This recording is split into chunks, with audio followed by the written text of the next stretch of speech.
My name is Ethan Siegel. I'm an associate professor in the history department where I teach courses on East Asian history, especially Japan.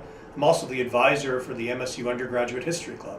We call it Spooky Stories, and we're taking advantage of the fact that historians study all parts of the world and all different time periods, and using some of the expertise and lore that people on our faculty have to share some of the scary or spooky traditions, some of them from myths and legends, some of them more modern stories that seem appropriate for the Halloween season. So as I mentioned, I work on Japan and shared an ancient legend called the Snow Princess, of people who get lost in the snow and encounter this spooky spectral woman who was ice cold and usually ended up resulting in the deaths of the men whom she met in the middle of a blizzard or something like this.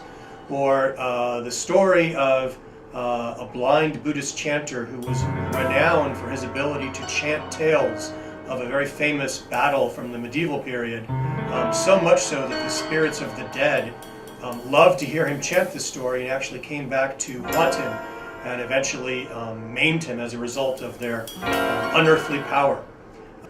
Certainly there are lots of stories of demons, and that's what comes to mind for me because I'm working on that now in my own research.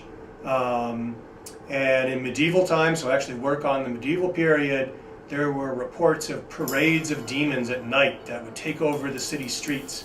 That may have related to people who lived outside of established government areas, maybe in the hills, or it may have related to ideas of foreign people, because the descriptions of these demons were all kinds of colors and shape, bright red or green skin, horns and scales and big ugly teeth and all kinds of things that really make them resemble the kind of monsters we know from our own tradition here in the West. If you go to the early modern period of Japan, there are all kinds of crazy creatures. You can find encyclopedias of these things, probably in kind of an early version of what we now think of when we think of Pokemon, right?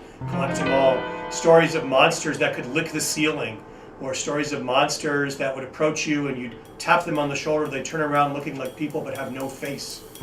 All kinds of weird creatures like this that filled the pages of popular lore in the early modern period. So please be sure to join us for a lot of really cool stories. You'll get a little bit of thrills and chills, learn a little bit of history along the way.